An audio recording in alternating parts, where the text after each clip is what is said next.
Maranatha! Mwami Yesu naze! Maranatha! Mwami Yesu naze! Mwami Yesu naze! Maranatha! Nitwa Amizero Jiji. Tugiye kwigana amagambo avuga ngo Umwami Yesu naze. Uyu munsi hari abantu bashonje cyane badafite ibiryo na bikeya, utwana duto tukaburara. Umwami Yesu naze tujya kurya ku giti cy'ubugingo.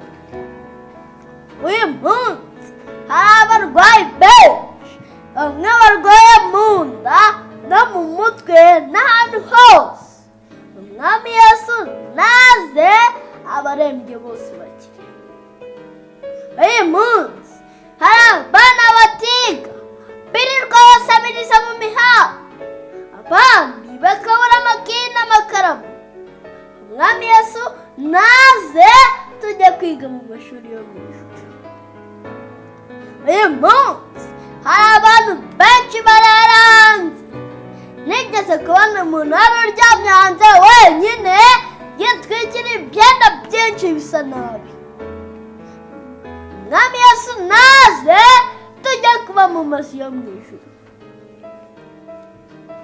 Nigeze kujya gushingura umumama wari wapfuye, maze njyana na papa, nuko mbona bamushyira mu isambu bashyira mu cyobo, bashyiraho ibitaka byinshi cyane.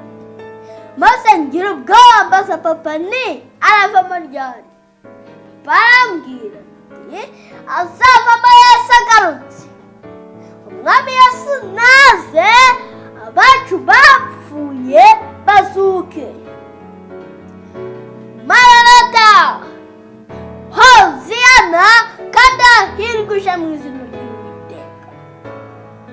Hari umunsi ukomeye Yesu yinjiye i Yerusalemu, maze abana benshi n'abasore bazutse bararirimba cyane.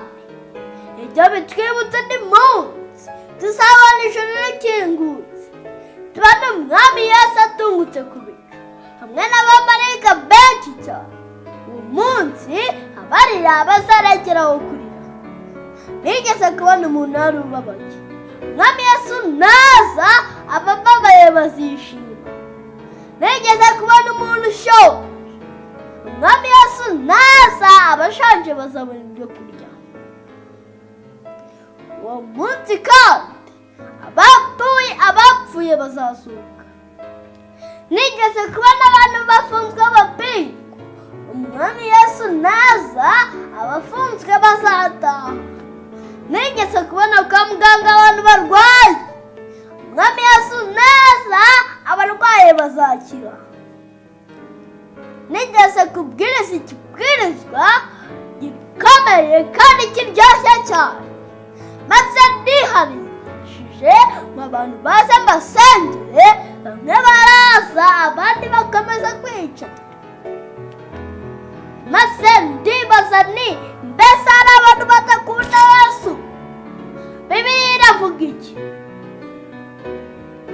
Urwambere rw'Abakorinto igice cya 16 umurongo wa 22 haravuga, nihagira umuntu udakunda Umwami wacu avumwe. Umwami wacu araza.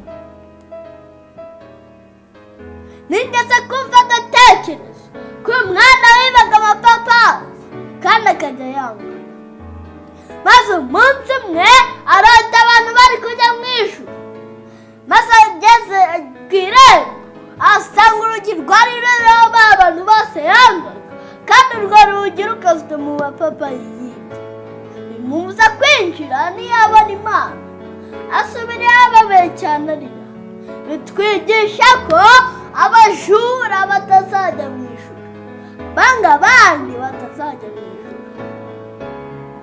Abaheburayo igice cya 12 umurongo wa 14 haravuga ngo mugire umwete wo kubana n'abantu bose amahoro n'uwo kwezwa, kuko uteshejwe atazabona Umwami Imana. Mbese wishimiye kuzabona Yesu atungutse ku bicu? shyira ikiganza hejuru maze usenge. Data twese uri mu ijuru, Mana y'urukundo n'icyubahiro, tubabarire ibyaha byacu, Yesu nazo tuzamuboneye mu izina rya Yesu.